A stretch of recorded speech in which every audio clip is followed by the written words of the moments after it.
Ladies and gentlemen, welcome back for another caster series from the Trash Can League. This is round number 8 between Eaglemut and Fitzbro. Game number 1 will be played on Deccan, with Eaglemut spawning down to the south of the map in the colour blue, playing as the Dutch civilization, with his opponent, it's Fitzbro, and he's playing in the north of the map in the colour red, playing as the Aztec civilization. Fitzbro does love a good bit of North American civilization action, specialising in the natives.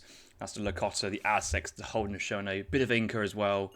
And I'm surprised I haven't seen Fitzbro play too much of the United States in this tournament. But him opening up Aztec on this map, not really much of a surprise. See the Dutch explorer moving to the eastern map does see a 50 food treasure guarded by one line, 50 coin as well. Does he have his crack shot available? I'm not quite sure. Don't think I'd be able to tell that, but he's going to move in for this treasure, so it looks like he does have that as an option here, which is a nice treasure for Dutch. It is an interesting opening for the Dutch on the Deccan. I was chatting to Herbie about this kind of civ on this map, and he's thinking, do I go H1 bank? Do I go H1? Do I go bank in transition? How do I age? And I think there's lots of options here. We see that Eagle's going 10-10. It's got enough woods to even drop down a bank now. Enough food and would drop down a bank in H1, which you feel it's probably what you should do. But I do think getting the age up in queues first. But would he even go for 3 vills first? I'm sure he's got standard land deck, and that's the deck we'll probably see. Would he go 3 vills in transition, or would he just try and hold that shipment and go really early bank wagons, 700 wood, and kind of play from there? We'll have to see. But with no house coming down, he's going to be aging up with 10 vills and no room to send the 3 vills in transition. So that's something to consider. Not many players have gone for the mid-map at the moment. This map is home to lots of water buffalo, which is the Asian equivalent of the European cow, or should I say the North American cow on the North American maps. And there's about 8 cows on the map, so it's certainly worth going for it. It's currently Eagle having access to 1, but does lose a water buffalo to the Eagle scout, and the villager here can actually pick up this water buffalo. Fitzbro not pulling back in time, so there's 2 water buffalo who make it back safe. The explorer's nearby as well. He's actually going to find this 1 water buffalo. There's another water buffalo by this treasure. It's actually been guarded by his lion-tailed macaques, so I'm expecting Eagle to move around, get some more. Nice treasure to have in transition, but I think Eagle's realised he wants that house down. He does have the shipment available, but he's not sending the 3 vills. Interesting here. He's going to save it nice and early. With a 10 vill eco, I don't really think he has... Oh, what's going on here from Eagle? He's mining coin in transition, but he doesn't need any more coin. Is he going to send CM card number 1? Eagle, what's this? Why would you go CM first card here? Let's get that bank down ASAP. That will give you the experience points for your second shipment, and I suppose CM is just going to hold him on, but I think Eagle's expecting a full-on rush here from Aztec. But let's look at Fitzbro's point of view and what he's up to. He's sitting by the second trading post here, aging up now with the warrior, looking to put some pressure. I believe the warrior is the 2 Skull Knight age up here from the Aztec, which is certainly a very strong... I don't see villagers forwards, I just see this Eagle scout. Usually at this point you do see villagers pushing forward, but 13 vills on food, no on wood. Maybe this is literally going to be the... No, I think the chief is the war hut and the warrior is the skull knights. I mean, interesting to see actually how Fitzbro is playing, because it doesn't... I'm not seeing aggression here from Fitzbro. I'm not seeing fast age. I'm not seeing vills in your face forwards. And Eagle's gone for the emergency card 1 colonial militia here, which is an interesting take. 5 water buffaloes behind this is very nice. Heard him back in the starting hunt. Does have 2 elephants as well near his town. Bank protecting his gold mine. That's a real nice position for the bank as well. It's in range of the town centre by far. But Fitzbro would have seen his town centre if he's checking, and he will see the 112 siege. Early indications that colonial militia has been sent behind here. 3 vills now come forward from Fitzbro. Fitzbro is aging. He's actually going to hit up to the 4th minute. Hit up to the second age on the 4th minute. He's going to lose his... Oh, he's not going to lose his Aztec Explorer. He's actually going to do for the spin attack now. He just about hangs on to his Aztec Explorer, but he's lost a lot of HP for that, just for the 70 food. Warhawk goes down, does have 2 shipments back. Let's look in base. There is the 2 Skull Knights here. It was the 2 Skull Knight age up. And that... everything feels a little bit delayed here from Fitzbro on a map with high resources. Eagle's not going to have problems getting down his second bank very, very soon. He's still mining a lot of coin when he's already got the bank and 2 villagers worth of coin in queue and nearly 300 coins stacked up. May want to go for a market and to buy some extra woods just to try and increase this tempo. But it's sent 700 wood, and after he gets his second bank, I'm sure you have the XP for the bank wagon as well. Dutch explorer scouting the 2 skull knights and the war huts. Usually if I see players open 2 skull knights versus me, I do assume it's, I'm not going to say maximum aggression, but the skull knights, they do want to put pressure. They have high siege. They do have high HP stats. So they naturally tank a lot of town centre fire.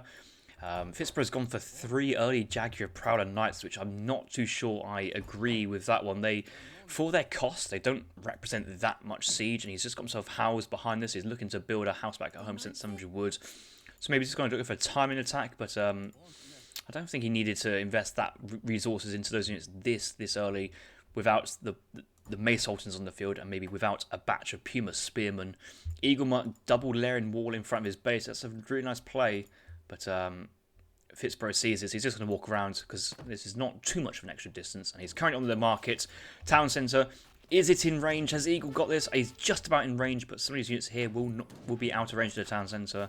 And this bank as well, that's way too far from the town centre. That's a bit of a poor placement there from Eaglemut. Usually you want a bit more of a tighter building formation just to make path around the town centre awkward and ensure that all your buildings are protected. Maces are actually on the wall, so this is actually going to be a good opportunity for maybe a Minutemen pop. Does have the 5 scums to move in to pick off all his units. Market does go down. It's not the end of the world. Another market's coming up. I'd rather see the market go down here than the bank, and scums moving in to pick up the skulls and jaguars. And actually, it feels like this push here from Fitzbro is not accomplishing what he wants. The 2 skulls have gone down. The jaguar prowlers have gone down. Explorer will go down after that crack shot. He's going to try and get away. Oh, he's... Maybe with the Explorer coming up this cliff, skirmishers might get a nice range, but as soon as he gets that kill, oh, he's going to let him go. That is huge. That's 100 XP just of kill XP not being picked up there from Eagle, and Eagle would have gone for another shipment. Lots of maces on eastern sides. That's going to be a batch of 5 plus 9 mace sultans to form a group of 14. They'll get one shot killed by the town centre. He's now following up with Coyotes. Puma Spearman now trying to work through that wall. This wall paying dividends, but Eagle's only on the 3rd bank now. I feel that on a map like Deccan, with all these extra resources, the cows in base to help yourself kind of propel your economy. Eagle really needs to be at 4 banks by now. This is 7 minutes in the game as well, and quite a lot of players get their 4th bank by 6 minutes regularly as well. Coyotes coming top side. There's going to be basically going to continue to battle 10 villas in the town centre, continuously providing support and fire on the Coyotes.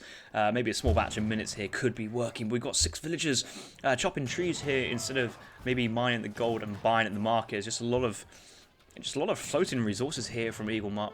May actually wants to start getting these water buffaloes being eaten because he needs those Minutemen supports now. Sending in the 8 pikes behind. But the Coyote runs are now getting picked off really by the town centre. Has Eagle changes targets. The Taunton slingers are letting the pikemen clear it behind. House being brought down, but that's again too far from the town centre. Coyote's actually going to try and pick up these vills. No great coats. 1 vill go down, but the Coyote will come down behind. These vills do need to get into the town centre. It feels like a bit of path around the trees. Coyotes and buffaloes always is a bit of a risky moment in time there for defensive players. And the amount of games I've rage quit after losing 2 vills to Pathin. I'm not too sure why Eagle's going for this nice little house wall here because it's just too far from the town centre. Coyotes on the Ville, house is denied, and that Ville is going to go down as we close. Oh, he managed to get in. I think that one Coyote going down there on the Ville was actually crucial in the end. Town centre needs to focus to Puma Spearman. I think that town centre went to nobody there because the Thompson Slingers was killed. But yeah, the town centre turn around and get 1 shot kill on the Pumas. Pumas still going to try and go in. That Explorer is actually really low HP. That's something for the Pikes to pick up. I think the Pikes just getting snare here would be very, very good. Oh, feels so bad having a 135 damage shot going onto a unit with only like 20 HP remaining. But in the end, like this build here from Dutch hasn't been great. But from the position that the Dutch player is in at the moment, with those cows still available, and he hasn't really lost many vills, so I give credit where credit is due. I think Eaglemut is pretty happy with his position. The market, though, again, forward, it's out of town centre range with villagers in it if there's Puma Spearman on that front line, so Again, I'm just looking for this kind of tight, compact nature of the base building. It has quite an important function when playing Age of Empires 3, when we're playing more of the defensive civ on the back foot. Fitzbro here going for a batch of 5 mace. Let's look at his deck and see what he does have available. He's already gone through the 6 Puma, 9 mace, 8 mace. Has 5 coyotes, not sent warrior priest or 5 vills at all. And we've had 2 shipments. 2 shipments and a warrior priest on the community plaza on XP dance. Shipments is not a problem here for Fitzbro. He's spamming out the units, but I feel that he's lost a little bit too much trying to siege down the wall, and the time that this wall and cliffs has brought the Dutch players actually so strong. Maybe Fitz could have dropped war huts down here, gone for the 3rd trading post here, maybe going for stagecoach. Villagers get into the town centre, 700 food has been shipped here. Imagine here from Eagle Mutt, that's just a forward production for another bank. He's still on 3 banks, but a bit of a coin from the market and gathering the food up could allow him to go for that next bank.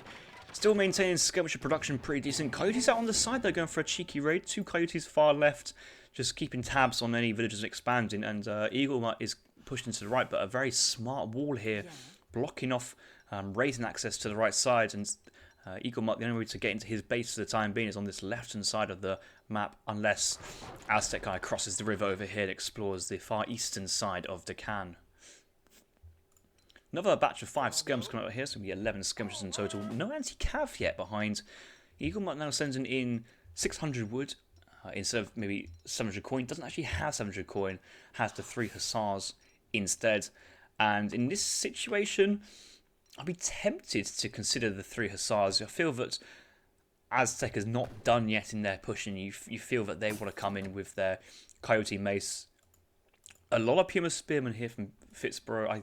I understand he wants that siege component here, but I just feel that versus a lot of Dutch skirmishers and the town centre, Puma spearmen is probably not that type of unit you want. Mace coyotes, what you really want to idle the vills and crush the kind of pike skirm defense here. I think that's how that's best going to happen. But he's actually managed. He was managed to keep his 8 pikes alive. So there is enough anti-cav, and Fitzbro's going to try and ram the front door once again. Mace Wolf pulls this one villager back, staying alive momentarily due to great coats, but the second volley will pick that off.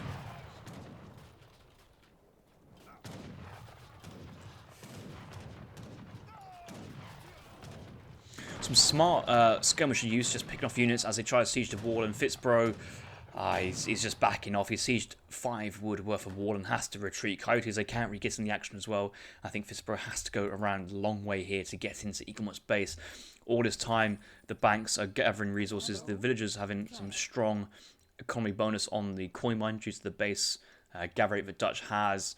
Hunt on the eastern side being freely gathered here by the villagers. These guys are hunting dogs. There's 2 elephants here on the southern side and 3 more deers or nilgais to gather from. So there's a lot of safe resources available still here for the Dutch player. Another batch of skirmishers, currently up to 21 total with anti-cav. There's bank 4. There's bank 5 coming down. May have actually bought a little bit of wood. I did see he gathered up 600 wood there, so he's actually using those wood crates effectively to get his 4th and 5th bank, which I don't know, normally I'd say it's a bit greedy, but Fitzbro, he's got his army here. He can't really do too much more to put the pressure on. Enough skirms, enough pikemen nearby as well. Pikes on the eastern side protecting coyotes. This is a smart position here from the pikemen, but he can bring them back once he sees this army push in. And Eagle Mutt does have both sets of Minutemen available. Age 1 Minutemen and Colonial Minutemen available, so 18 extra riflemen if he so needs to. And I think Fitzbro's going to see the skirm mass. The coyote is going to go, right, this is my time to push in. Those pikemen are on the way back. Infantry attacks being sent. Are we going to see Minutemen called? Big CM pop has been called. Will we see Tier 1 as well? Tier 1 being called as well. We have 18 Minutemen on the way from the back line here. Remember, this is walled up. Fitzbro has to retreat back the way he came, and Minutemen here closing that avenue off. We do see a couple pikes in the front line here, killing the coyotes as well. Dutch Explorer doing a very good job tanking coyote fire as well. Minutemen just getting some great damage here. Town centre, nobody's in the town centre here, and Puma Spearmen are just focusing down the barracks because, well, they're spearmen. They don't have massive attack here, but maybe could have got onto the Minutemen and try and tank up some damage. But these guys are not classed as siege troopers anymore, so they can tank Minutemen fire pretty effectively. 6 vills in the town centre though, decent damage versus units, and that's a massive cleanup in the Dutch player's base. Dutch still with 5 banks, 27 villagers as well, hasn't really lost many vills, and Fitzbro is probably out of steam at this moment, sending more coyotes, but there's enough Minutemen here. All these Minutemen just doing so much damage, like they're vet musks in actual attack strength. There's a town centre working away as well, and these coyotes, they cost a decent chunk of resources, and that's a resource that Aztec can't really effectively replenish that easily. No 5-ill, no warrior priest, no stagecoach eco play, and the game has been called GG. The game's over, and Eagle Mutt is going to be winning game number 1, then leading this Play of 3 series 1-0. And yeah, I'm really glad Decan has come into this map pool.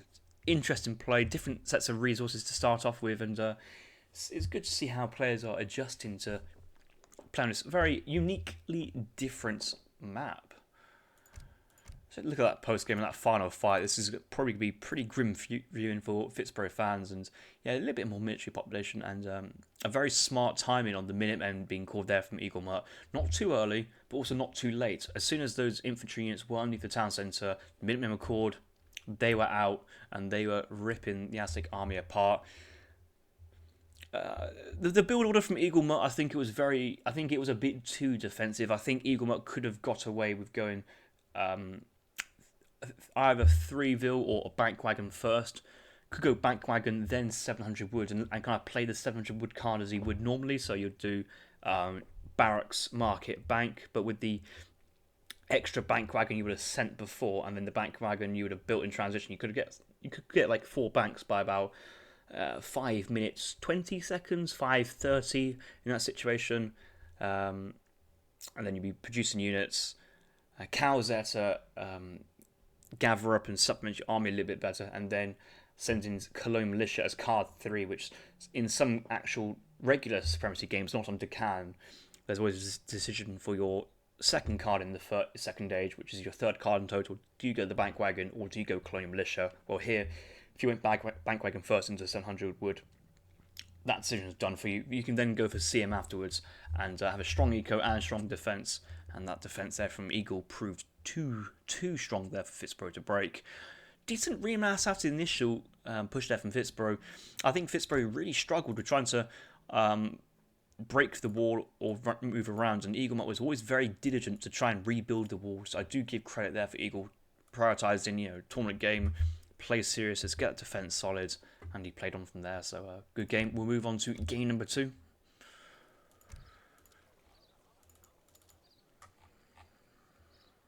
Eagle versus Fitz. Let's do it. Game 2.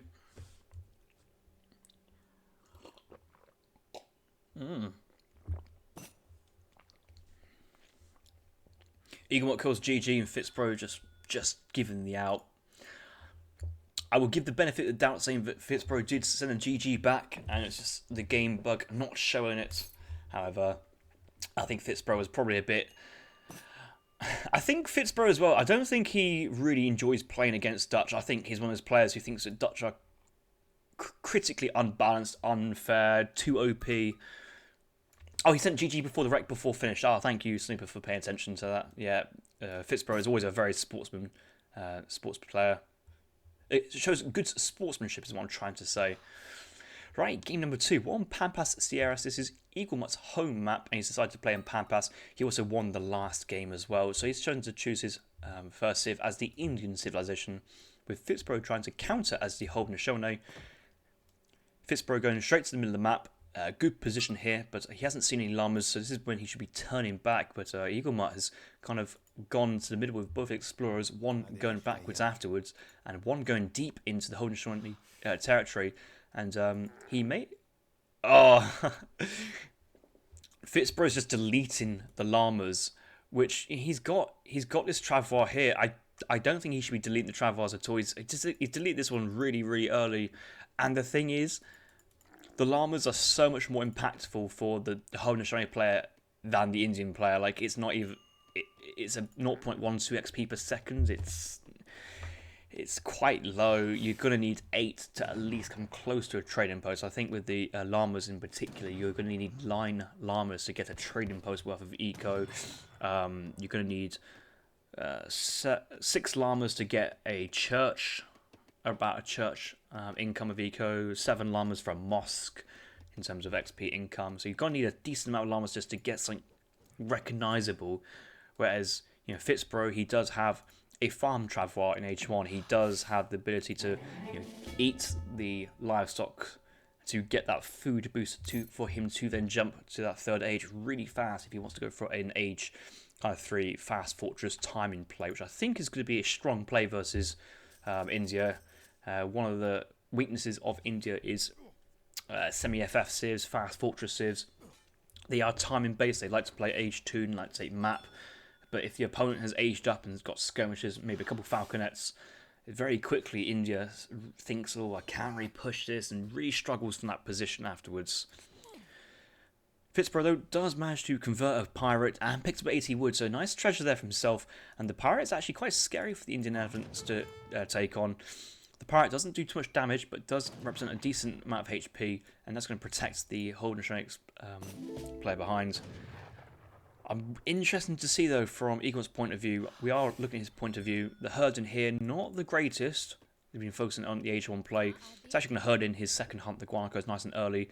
He's trying to go for his 14th villager here, and afterwards I think he will send all his vills onto food. But will he go for a forward aggro in this matchup, or will he sit back for maybe Carney Martyr and kind of match an Aero fast fortress, which I kind of expect to see from Fitzbro. Fitzbro, I'm not fully sure whether he's much of a age 2 player. He's going to go for a second longhouse there on that wood he picked up on that treasure. A longhouse here from Fitz dropped on India's side, which is very, very a bold placement there from Fitzbro. That's asking to be sieged, and longhouse is providing 15 population. It's certainly a juicy target here for Eagle. Fitzbro has aged up really fast behind this. I believe he aged just then with the messenger age up. Yeah, 330 age up. Travar moving forward, go mid-map here, looks like. Not looking to sit in base and try and age up to the 3rd age. His deck here, he has all the standard cards. He's chosen to go for new ways instead of infantry attack, but when he's trying to play an age 2 game here of going forward war hut, I'm not too sure that's the specific deck that I would choose. Infantry attack is a great card if you're going to stay age 2 and kind of prolong. I'm not really sure if anything really benefits here from new ways in age 2. Obviously, you've got the cavalry crass for the Canyas, but 10% on colonial cavalry is not the greatest. Infantry breastplate on the hyenas, but there's no counter infantry rifling for Aero to benefit from in the 2nd age, and that's kind of the main reason why you would send that. 4 vills here from Eagle are dropping down the aggro. I think Eagle is aware that Fitzbro is up, and already there's a pirate in the base just scouting, providing information. It might be time for Eagle to bring those explorers back and pick that pirate off before it joins up with other units like the Tomahawks and the Aenas. Fitzbro's first card is going to be the 4 Canya Horsemen. They're going to be sent forwards. 5 Aenas being trained behind as well. So it's going to be a very fast timing here from Fitzbro. Eagle looking to get this age up completed before the 5-minute mark, and he should be able to hit a 4:45, which is pretty decent. Market in transition as well, getting hunting eagles. The thing is with this aggro fort, if you're going to definitely commit to a defensive player style, I think the aggro fort needs to be much closer to the town centre. Let the town centre cover the aggro fort, and the aggro fort cover the town centre. 2 strong buildings providing cover and fire for each other. It's going to be a very tough situation for the Haudenosaunee player to break into, but an aggro fort this far from the town centre is just a glorified outpost with a lot of HP. It's not actually too much, and actually this is a really great treasure to pick up here from Eagle. Noticing how he's stunned the 2 slingers, and these other monsters still alive, actually grouped with one of the stuns, so the splash damage there working really well. And that's going to be a very nice extra bonus of 120 wood, but in come the 4 cannons top side. Eagle maybe looking away, focus on the treasure. 1 villager going down, 2 sepoys moving away, trying to just let the aggro fort do a decent amount of damage onto these ANs behind. They're going quite deep. There's villagers in the coin mine, and actually villagers quite far behind the town centre. No chance of getting to the town centre if the ANs stay deep. Let's look at Eagle's first shipment. He does have a shipment ready to go. He does have the 4 sours, 5 sepoys, and 5 Rajputs in classic Eagle fashion. But the sepoys will come out and try and go into melee versus the Aenos. And actually a real smart placement here from Eagle, just getting up in Fitzbro's personal space. That's a whole Neutron Explorer with his Falconet ability, H2, going to do great damage though versus the sepoys. And it's Eagle wants doing decently to hold on, but no shipment being sent just yet. Those explorers are just about to come back in. May actually catch the Aenos if he wants to turn and pick them off, but he probably wants to try and pick off the Aenos in base. Explorer here getting focused down by the town centre. 100 XP here from Eagle. Needs to still send a shipment behind this. Fitzbro now not retrained villagers. I think he stopped villager production. 3 Aenos are in queue, sending it in the 600 wood behind this. Maybe looking to go for a stable and kind of add in some more Canyon horsemen, because these are the only cavalry he has for the time being, and just pure Aenos behind this is somewhat risky for a surprise 4 sour shipment. Eagle is opening up with Consulate, card number 1 in the... Oh, he went 700 wood, of course he went 700 wood, I've just seen underneath this town centre. So he's going to go 700 wood Consulate. That should allow him to get stable as well if he wants to, but I don't think he has the kind of economic ability to go for that. I'm expecting Eagle to go for the Ottoman consulates so he can get the Ottoman Hussars and the Ottoman Minutemen. Skip the 4 vills for the time being. You are under significant pressure from Fitzbro and currently has a much greater economy. Fitzbro has just trained his 18th vill, but not really looking to add in too much more eco behind this. And for the time being, the push here from Fitzbro has ended. He's moving back, waiting for reinforcements. Eagle 23 villagers with the wood trickle as well. Ottoman consulate behind this, and 4 sours behind as well. Can't train the Ottoman army because he's currently housed, which I think is going to try and get it in now behind this. And really early Imperial bureaucracy. I think it's maybe a little bit greedy here from Eagle. Wants to kind of secure the military training, the villager production, and the housing first. 10% on 23 vills is not super significant, but he is managing to send 4 sours and the 3 hussars to cover this economic upgrade and kind of allow him to be greedy due to the aggro forts and this double kind of timing of the sours and the hussars. No tomahawks here from Fitzbro, which is interesting when the Indian defence here is likely to be sour, hussars and sepoy.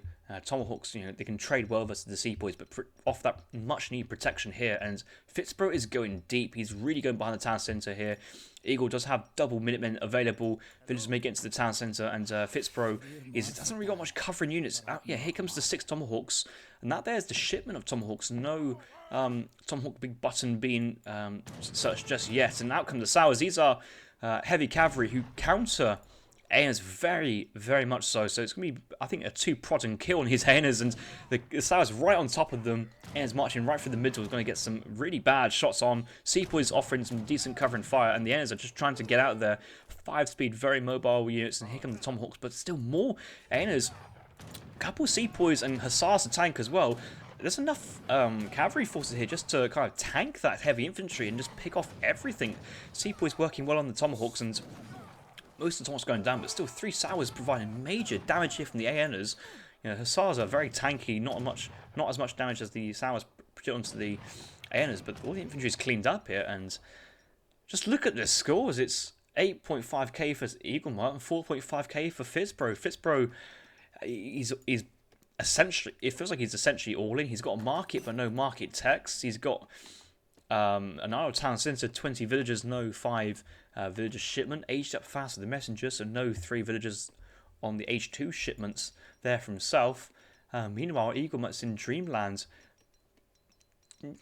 doesn't quite have enough export here to get the 4 villagers from the Ottoman consulate. It won't be far until he does get that extra 4 villager bonus. Sending in Tiger Claws behind this, looking to go for a timing push outside the base. Eagle's actually now seen the house. He's going to siege it down. And we did talk about how this house was a bit of a interesting position. The Sepoys are now going to pick this off for the extra XP and going to really cause some housing issues here from Fitzbro. And it's Wood he cannot really afford. He's training big batches of Canyon horsemen, so he doesn't really want to afford another longhouse. And I feel that after this house goes down, he may want to kind of maximise the amount of Canyons being produced now, get some heirs in queue, and then go in again after that batch has been completed. Sends in 5 vil as well. Does have the 7 AN Tomahawk behind this. May actually need to go to 800 crates of resources just to get some wood crates to build some houses. 5 villas will greatly increase his eco, but if he's got no population, he's going to struggle to produce for a while. In comes the 5 Kanya raid. Villagers are exposed though. Quick reaction time, hurl into the aggro fort, and they will get into the aggro fort. So looking to lose maximum 2 vills here, which is not ideal. That explorer does get revived. A third vill actually may be under pressure here. We'll just back against the aggro fort. Tiger Claws move out to intercept. Can they get the snare? I think they can. I think one is now being snared, but the cavalry here, they do move faster than the Tiger Claws, so they should be able to escape. And yeah, so far it's not a bad actually raid there from Fitzbro. 2 vills in and out. Kanya's left side as well. And Eaglemutt with his Tiger Claw shipment. This is his time to push if he wants to. Oh, this is smart. Hussar, Sour, flank, and these Kanyas are now trapped. Snare from all of them, and we just do see the group deletes there from Fitzbro. He recognises that he needs the population space, and those are not doing too much. Could have decided to fight them, but I think Fitzbro is mentally waving the white flag here. His H2 rush didn't achieve what he'd hoped for. Eagles' solid defense has led him to a very strong positional advantage here in this second game. And now, look at Eagles' army. He's got 16 sepoys, still the 3 Postaches, 2 Sours, but also a full batch of 10 Tiger Claws. The only thing Fitzbro can do now is just raid around and try and hope that he gets some sort of miracle raid. But Eaglemutt, 35 villagers, having spent some of that export on the consulates, villagers there. Fitzbro is drawing a smiley face into the map. He's got woods to spare. He's got so much resources though. 1,300 food, 250 wood. He's going to try and build the foundations, but I think these will still remain as foundations.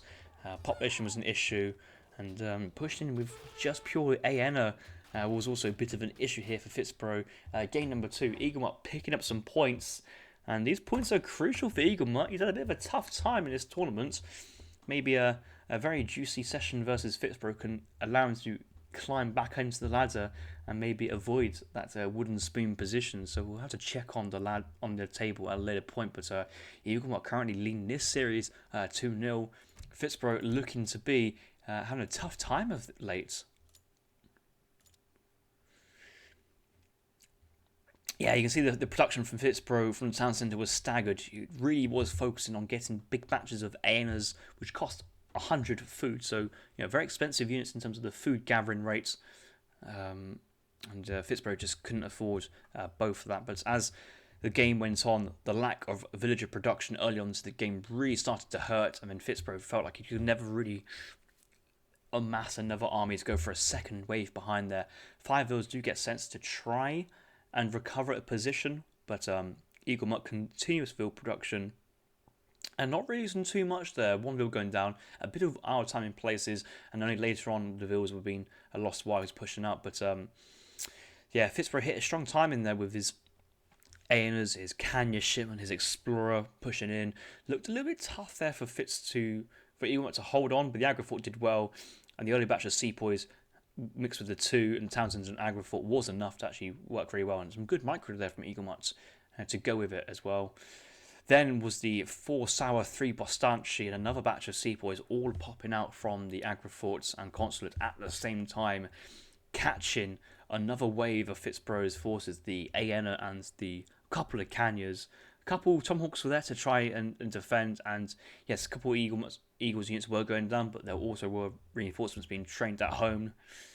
Don't even get to see where the Tiger Claws were in this graph, but we look at the military unit count, you can see where the Tiger Claws get shipped in. At the end, it was 38 military units on the field versus just 5, and yeah, the game was over at that moment in time. Even the all resources gathered was very greatly diverging between the 2 players. So Eaglemutt, another good game there. Inca is his main squeeze, and he showed strong proficiency with that. Right, let's go on to the third game of this Play All 3 series between these 2 players, Eaglemutt versus Fitzbro. Let's do it.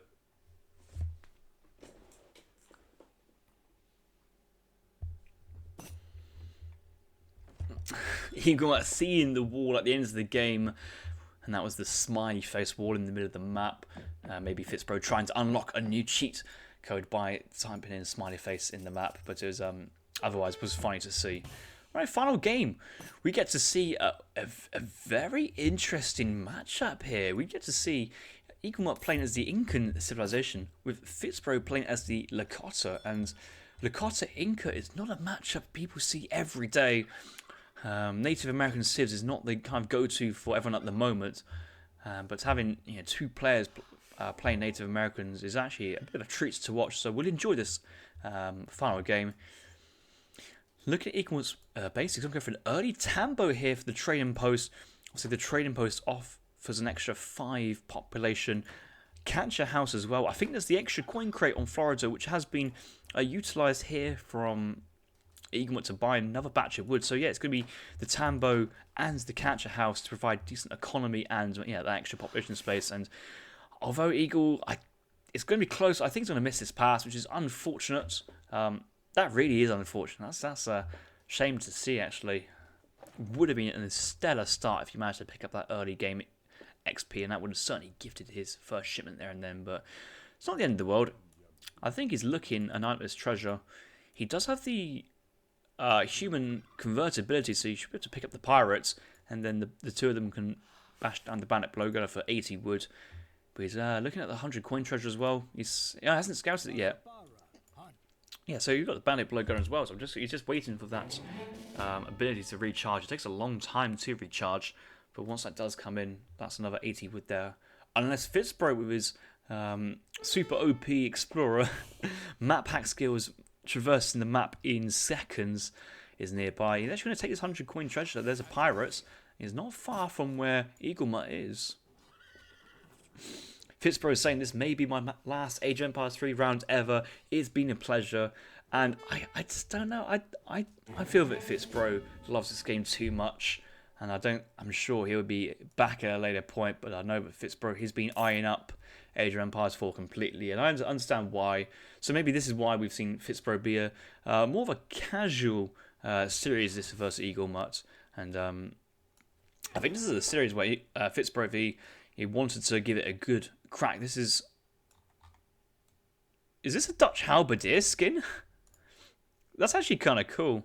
I've noticed that Inca have different skins lately. Is a customization feature you can go for, which is actually quite nice. Customization is not really my kind of main priority of this game, so I haven't really done too much of these extra challenges, but it's nice to see that other players are enjoying them. And yeah, doesn't that look pretty kind of cool? Nice golden halb as well. That's a nice little feature.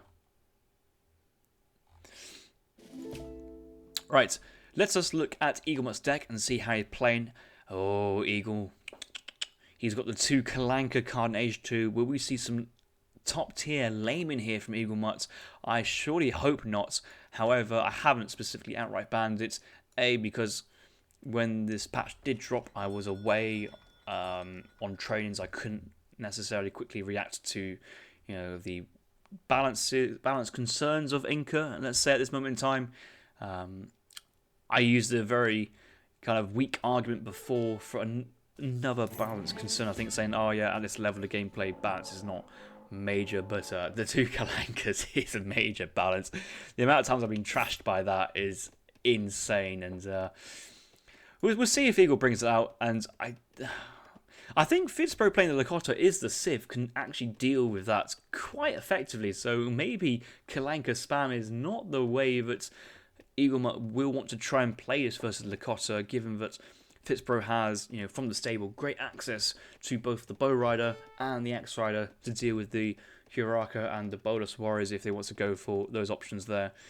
I'm expecting War Huts from Eaglemut, standard bow pike play, maybe playing defensive really. Eaglemut playing Inca, they do have a good economy. They can go the economic route if they want to do so, and let Fitzbro try and be the aggressor in this matchup. 8 Veals, 2 town centre wagons as well, just the 5 mace for that food car as well. He's got 22 Hurakas in the 4th age. That's 44 population. That's a huge card. 44 pop card. That's insane. That's like almost as much population as a Holy Roman Empire army. the mercenary army that Germany and a few other civs have access to. 44 pop, damn, that's insane. Like when you consider like heavy cannons is 14 pop, you have the 17 Reuters, the 17 pop there, 6 Crassiers, 18. Like we're not really getting any higher than that. And then this pseudo mercenary Carla, the 22 Harakas. It's 1500 coin. Yeah, thank God it's 1500 coin because that is so effective. Here come the 2 Kalankas. 5 Eagles behind us. Maybe Eagles gonna go 2 Kalankas at home. Well, considering that they don't have an offensive stat with them, it might be an opportunity to go home and have mass bolus warriors to deal with maybe bow rider, axe rider play. Defensive war hut from Fitz, and with no access to any cavalry so far, Huraka's going to be a bit of a pain to deal with. Fitzbro's going to go for a bit of water play behind this. He's got his deck called the House Salema, an interesting deck we may see. So 2 infinite fills, 3 vil, 4 vil as well. Building Masons, his TP numbers card, double wood upgrade, bisons and hunting, and in the second stage I think it's where he wants to stay for as long as possible. 2 war huts, which is war hut HP as well. 20%. He's got the TP attack card. He's gonna go for 700 wood, 600 wood. And the thing is, this kind of like building war hut defense, which he's done on stream versus a few House of players, which has been quite fun to watch, is just going to get hard countered here by ranged siege of the Hurakas. That's if Eaglemite is going to go for those units, which I don't think is quite got to that level stooping of just yet. He is sending wood crates, and I'm not actually too sure the cost of what a bolus warrior costs, but I know that Hurakas cost 30 wood and 890 coin per unit, so they are very coin heavy, quite expensive. A lot of coin is now being mined behind this. He's sending in the 600 wood maybe to help with the maybe catcher houses. He does have 2 TPs, but yeah, the Huraka spam is about to start, it looks like, and yeah, he's going to double produce this. Eaglemite, I am disappointed in my son. This is not how we treat our friendly gamers like Fitzbro. We show them courtesy and respect, and not having to stoop to this level of spamming OP units in Age 2. But it'll be interesting to see what Fitzbro's reaction to these units are. It's a shame that this up to the build-up of Age of Empires 4, this game being played currently on the 24th of October 21. Age of Empires 4 very, very close to our doorsteps. Inca is in the strongest position it's ever been, while Fitzbro was playing Inca, while they were, not that level he'd really want. A lot of food here for Eagle. Might want to sell a bit at the market to get a full batch there, but it's actually going to go for the big button from the town centre, so that's going to be 5 pikemen. Early on, we do have the 8 Hurakas. I'm sure he's going to get more with the 700 coin. 700 coin being sent behind this, and I can kind of see how a couple Hurakas leads to another 10. There's the 5 pikes in the cover. You don't actually need a war hut for your anti-cav, and it's just a obnoxiously strong army constant to deal with. We've got the 2 Chaskies. Looks like Chaskies come with every single Age 1 shipment now, which I was a bit puzzled as why everyone's got these Chaskies running everywhere. But, 120 HP is nothing to scoff at, as it 3 units adds a lot to the army, moves fast as well. He's converted 2 blowguns, a pirate, he's got a war dog. There's his anti-cav. And these Hurakas can deal with the TPs from range, and that's the one thing which I think is going to ruin Fitzbro's day here, is the Hurakas drastically outrange the Seaton bows. He should be marching back. He's trying to pick off the War Hut Explorer there for 100 XP. Currently in range of all these Seaton bows though, but Seaton bows having 121 HP, actually surviving 4... No, they do get 4-shotted here. And actually, Eagle's just going in with his spearmen and pirates. I think it's over going in here. Doesn't need to be going this deep, especially the double town TP, war hut and town centre. That is all his anti-cap has just melted away from Eaglemite, and I'm sure Fitzbro is looking to send in the 4 He doesn't have 4 Axe Riders in deck. No, Fitzbro. If you're saying 4 Axe Riders, this could have been a moment to really break out and crush this army, but 2 war huts is just going to be eaten up by his Hurakas. Another batch of 6 Hurakas come across the field here from Eaglemite. Villagers now under big pressure. These they don't really have much of a negative multiplier versus Vills. 0.5 multiplier, still 16 from a large range, and yeah, tough.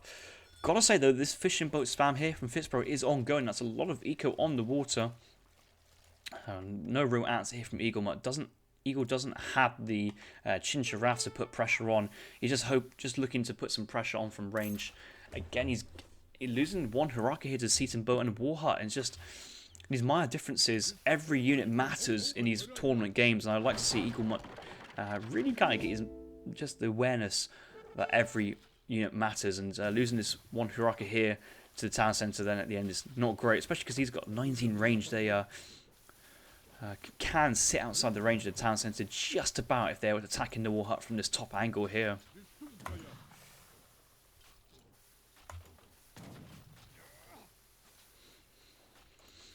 Both civs having 2 train posts as well. I'm surprised that Fitzbro hasn't tried to take down this forward train post. There's a lot of momentum there. Chimmy raid on the back gold mine. This is going to be brutal. We do have a low HP Explorer here, which I'm sure Eagle may want to turn his attention to, because that's a lot of XP on offer, but these villas are going to get picked off and run back to the town, to the War Hut. Did Fitzbro manage to send those War Hut cards? I think he did, but I don't know where they went. Maybe one got picked. Oh, they're here. There's the double War Hut. The third got picked off here, but Chimmy's going to go down before too many villas went down behind. And yeah, the economy here from the Lakota player is starting to get very scary. So much food. Now is just trying to get pure gold here from the child marketplace. Maybe sell it at markets. Actually hasn't got a market at all. He's got so many resources. I think he's moved some of his fishing boats onto the whales, which he's actually doing a good job now. He's actually moved all these onto whales to supplement his economy. But these Hirakas are just a nightmare for the Lakota player to deal with. He's gone for a really large batch of bonus warriors. To be fair, that is 15 bonus warriors. How much do these guys cost? 65 food and 45 coin. But they could have been more Hirakas, and that's probably what Fitzbro wanted instead. See how Eagle is now working onto the town centre. I think the age up here from Fitzbro is going to come in first. It is aging up the messenger, which is the right decision here. So you should be able to get up and get that age up completed. That town centre is working away on a couple of these Hirakas. The bonus warriors, they don't really have much siege behind this. 19 siege, 6 range. They would take damage from all these war huts, so maybe a good decision to not send them in just yet. But if this is more Hirakas, another 10 Hirakas, maybe 5 bonus to cover, and the 5 Puma Spearmen now to cover behind this, that town centre would go down, and war huts under pressure as well. But we do see the advanced buildings here from Fitzbro coming in clutch, and this interesting way of playing from Fitzbro is actually starting to work out quite well with this matchup here. Strong economy, strong defence, and Eagle maybe not getting the most out of his aggressive playstyle so far. That Egypt has been completed now. The town centre will go down. There's no way Fitzbro is really holding on to this just yet. He's actually training in Wakinas, and I think Wakinas with 18 range, they get outranged by the H2 Hirakas as well. Hirakas doing siege damage from range will destroy the Wakinas at this moment in time. I know that the Hirakas are getting nerfed significantly in the next November patch, but for the time being, you've got to play with the tools on offer, and big batch of Wakinas here. He's hoping these are going to do miracles, but unfortunately, they're also going to get destroyed by this H2 units. Enough bonus warriors here to put pressure on the 3 dogs coming out. Tushunki double batch being trained here from the corral. Get those Tushunki emotes in the chat, as he would say. Eagle's just having no nonsense. He's just going deep in now. Oh, there's the dog soldiers right on top of the Hirakas. The Hirakas just need to focus the units. The War Hut, doesn't do too much damage. The bonus warriors are trying their best. Actually, with a decent area of effect, the dog's just going to roll over. And yeah, dog soldiers, big batch of Tushunki coming out. And actually, this is looking to be a decent time for Fitzbro. Should be able to actually claim this, especially how all these Tushunkis have area of effect and help each other do massive damage. The bonus warriors have been focused down. More Hirakas moving to support. Should be able to pick off these 3 Tushunkis, but the remaining Tushunkis here unchallenged. And Fitzbro breaking out of his base here with a cavalry pop. Eagle Mutt just went too deep there, expecting for an easy cleanup and getting wrecked on the counter-attack.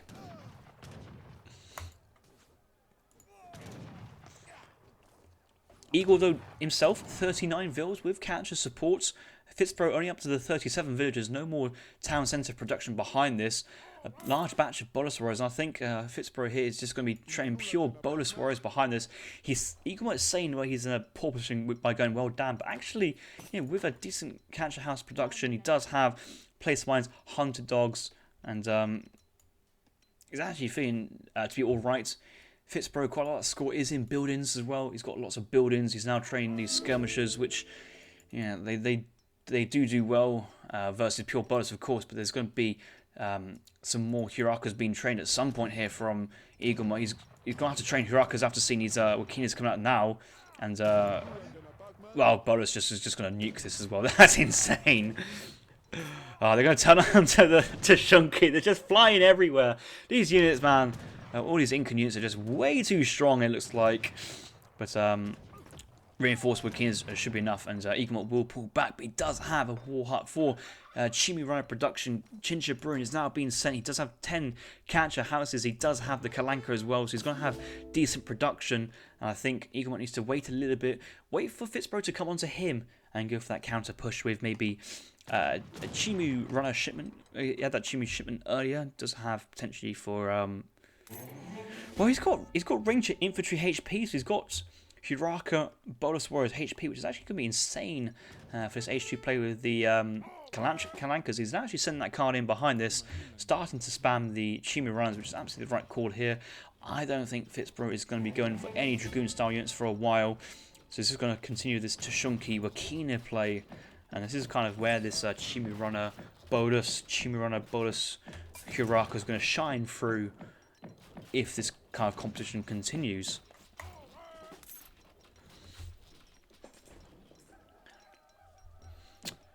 There's one of the Tambas going down. Villagers exposed here. Eagle not pulling them back and doesn't have enough forces to actually intercept a lot of villagers going down here. This could be an absolutely huge raid here from Fitzbro, but he's not actually consciously seen them. Tushunk is going deep behind to try and put pressure onto the Deers. Had noticed that these were under pressure, being sieged. Bolus Warriors moving to support. There's the Chimi runs there from Eagle, but Eagle hasn't got too many Chimi runs on the field. Now up to 8. Didn't even get a full batch of 5 there from that second War Hut down to really focus on. But this coin is basically fully out here from Eagle. Knights need to sell just a little bit of wood here just to get some sort of queue of units behind this.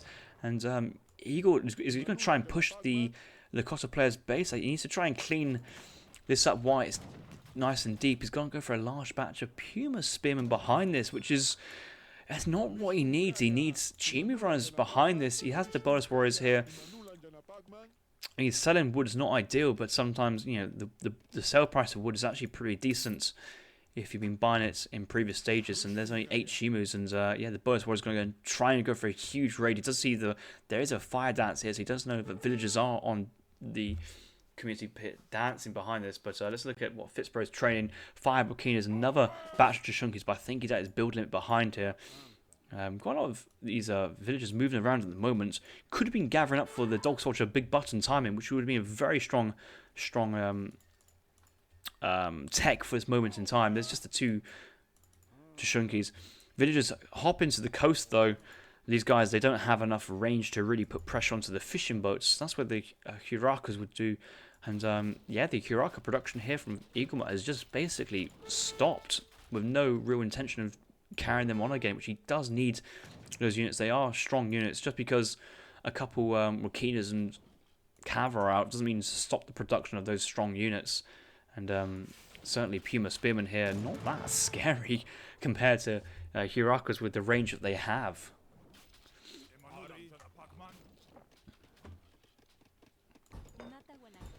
Villagers next to the Kalankas, they can garrison inside though to save themselves, I think. Yeah, the villagers, they can garrison inside. Where are they going to get in? They're going to pop in? Yes. Even the Puma Spearmen will hop in just to keep them alive for the time being. I don't think they can get into the War Hut though. So these guys having to stand and fight and actually getting a good engagement on the Tushunkis. They've gone a little bit too deep there. These Wakina rifles in a bit of an awkward spot here. Bolus Warriors with their splash damage may actually get a decent engage onto these Wakinas. They may want to turn around here. They do have heavy multipliers versus heavy infantry, but negative versus all infantry in total. So they don't actually do that much damage versus Wakinas in general. Those Spearmen got picked off here, and Eagle really needs to find himself a coin miner fast just to get some sort of Chimi runner response and that's what he really needs. Villagers behind. Oh my god, there's so many here at risk. Eagle having to pull his villagers back. Fitzbro just marching in there. Another village goes down. He's just picking off one at a time. Maybe not knowing how many he's wicking is actually one shot a villager with no HP upgrades. Another plumed spearman army being trained here from Eagle. He's just got no access to coin mine whatsoever.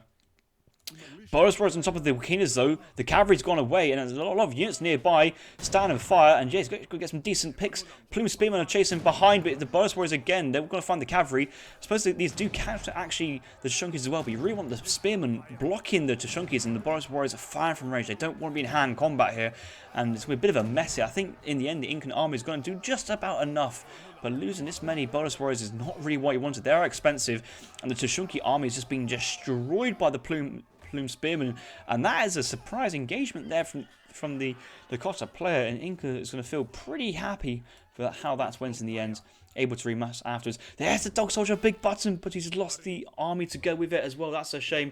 Spearman's here going to just try and trade. It could get into the Kalanka, and there's still villagers in the Kalanka just idle, just chilling. 600 wood being sent infinite. He's got 2k food behind stacking up, and this might be just pure. This might be just a pure plume spearman spam fest here from Eagle. There's not really much else on the cards for him to go for.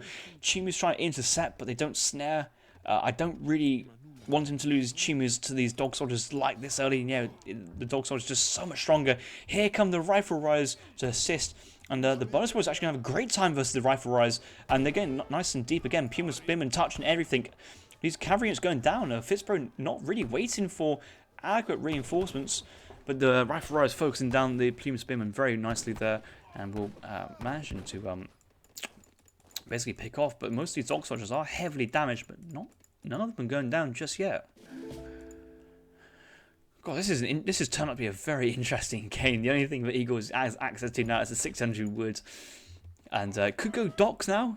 You know, with this amount of villagers in the wood, buildings by the coast, 600 wood coming in, maybe tempting to open up in the water play, which will put pressure on Fitzbro's supplementary water eco, which he hasn't really grown so much. I feel that with the option of the water play, there's a great opportunity for Fitzbro to dominate the water, get all the whales, get all the fish, and grow that way. But he's still kind of trying to expand his hunting eco. He's gone for the Great Hunter here. I'm not too sure. Well, he's out of H3 cards, really. That's the short answer of it. I suppose that's the only thing he can really send, which is not maybe a wood upgrade card or 3 vills.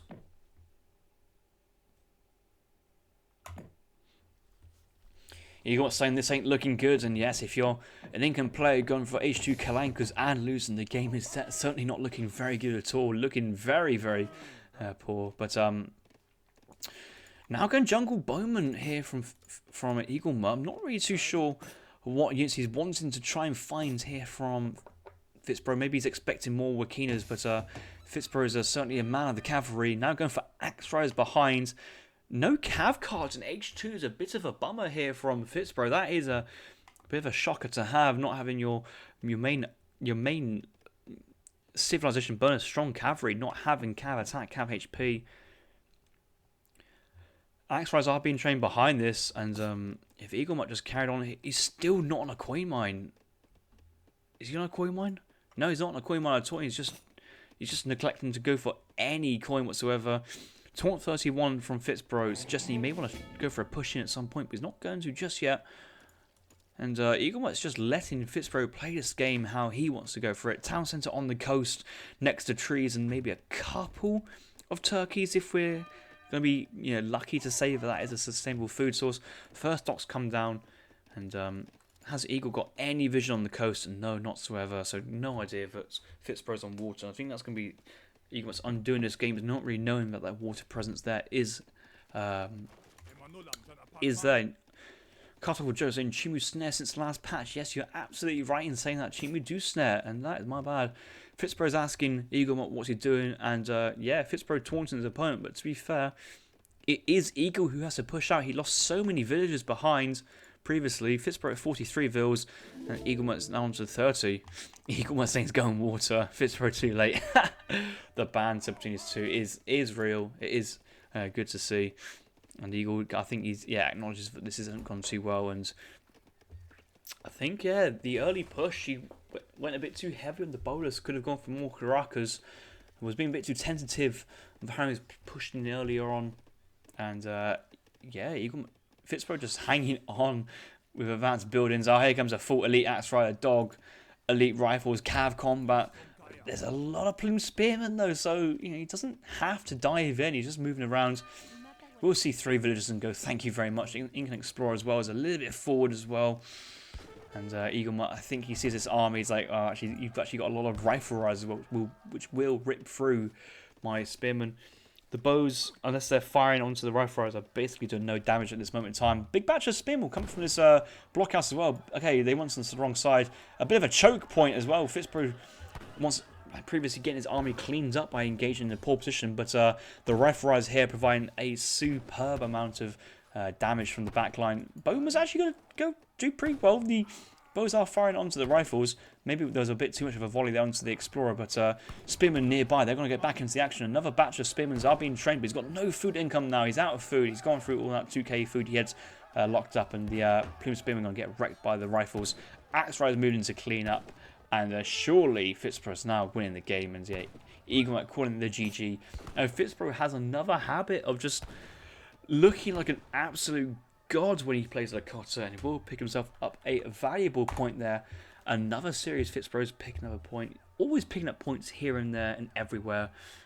So many players he's picked up points at the end. He's picked off versus Chiss, Risotto, possibly Snooper as well. I can't necessarily record it now, obviously versus Eagle. A lot of games Fitzbro's picked up points. So certainly well done there for Fitzbro. Eagle trying the 2 Kalanka strat, maybe not perfectly executed from his point of view, maybe a little bit of inexperience of how this new strategy comes about, but that's okay. And look, even the sun's come out for Fitzbro's win, so even the gods are happy to see. But Eagle at 77 military population, basically versus nothing, and just went so deep and got cleaned up there by the Tashunki dog soldier pop.